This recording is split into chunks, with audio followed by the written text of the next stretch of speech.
শীতের মধ্যে হাঁস না খেলে কি শীত জমে? আপনারা কে কে হাঁস খেতে পছন্দ করেন অবশ্যই কিন্তু কমেন্টে জানাবেন। সকাল সকাল আমার ছোট ভাই হাঁস জব বাই করে দিয়ে গেছে। আম্মু চুলায় গরম পানি উঠিয়ে দিছে। আমরা দু বোনে মিলে আজকে হাঁসটা পরিষ্কার করব। যেহেতু আমাদের সদস্য সংখ্যা বেশি তাই বড় দেখে একটা রাজহাঁস কিনে নিয়ে আসছে। হাঁস খেতে তো ভালোই লাগে, কিন্তু এটা পরিষ্কার করা হচ্ছে ঝামেলার ব্যাপার। তবে হাঁস যদি ভালো হয় পরিষ্কার করতে খুব একটা বেশি সময় লাগে না।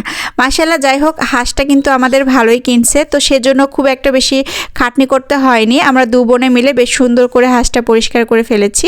তো এই যে এখানে আগে গরম পানি দিয়ে দেওয়া হচ্ছে, গরম পানি ছাড়া তো পরিষ্কার করা যাবেই না। আজকে বড় হাঁড়িতে করে মাটির চুলায় রান্না হবে হাঁসের মাংস।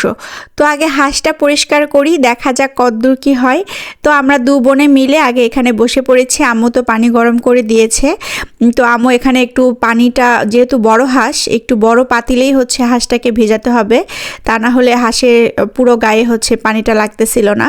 তো এই যে আম্মু এখানে করে দিল। তারপর আমরা এখন দু বোনে মিলে হাঁস পরিষ্কার করতে লেগে পড়লাম। তো দেখি মাশাআল্লাহ হাঁসটা খুব সুন্দরই ছিল। আমরা বেশ ভালো করে পরিষ্কার করেছি, তবে কেটেছে আম্মু, আমরা হচ্ছে কাটাকাটি করতে পারিনি অতটা। তা আম্মুই কেটেছে। আর এই যে হাঁসটা বেশ ভালো করে পরিষ্কার করার পরে এটাকে আবার ওই যে ছোল দিয়ে বেশ ভালো করে ঘষে নিছি। খুব সুন্দর পরিষ্কার হয়েছে। গতবার এরকম সময়ে আমরা পাতি হাঁস দিয়ে পিকনিক করেছিলাম, সাথে ছিল মাছ দিয়ে আলু ঘাটি, নতুন আলু, হ্যাঁ নতুন আলু দিয়ে মাছ দিয়ে আলু ঘাটি, অনেক বেশি মজা ছিল। আমাদের বগুড়া অঞ্চলে কিন্তু আলু ঘাটিটা অনেক বেশি মানে ফেভারিট, সবাই অনেক পছন্দ করে, বিখ্যাত বগুড়ার আলু ঘাটি। আর সাথে এই যে হাঁসের মাংস, শীতকাল আসলে হাঁসের মাংস মানে খেতেই হবে। তো হাঁসটা দেখেন কত সুন্দর করে পরিষ্কার হয়ে গেছে। তারপর এটাকে হচ্ছে মানে আগুনে একটু ছ্যাঁক দিয়ে নিয়ে তারপর এটা কাটা হচ্ছে। আম্মু কাটছে, আমরা তারপরে কোনো কিছু করতে হয়নি। কেটে ধুয়ে চুলাতে রান্না করা হয়েছে। আর চুলাতে যেটাই রান্না করা হয়, মাটির চুলার রান্নার স্বাদ কিন্তু একদমই অন্যরকম। তো এই যে মাটির চুলাতে রান্না হয়েছে হাঁসের মাংস।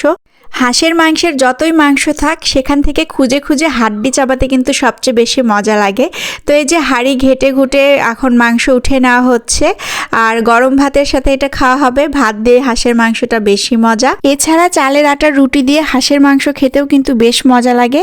আম্মু কিছু রুটিও করে নিয়েছিল, তো সবটা দিয়ে খেয়েছি, বেশ ভালো ছিল। হাঁসের মাংস একটু শক্ত হয়, তবে বড় হাঁড়িতে করে চুলার উপরে আস্তে আস্তে যখন ধীরে ধীরে রান্না করা হয় তখন এটা অনেক বেশি মজা হয়। আর এটা চুলাতেই রান্নার সবচেয়ে বেশি মজা লাগে। আর আমার মনে হয় এই শীতকালে তো সবারই প্রায় পিকনিক চলতেছে হাঁস দিয়ে, তাই না?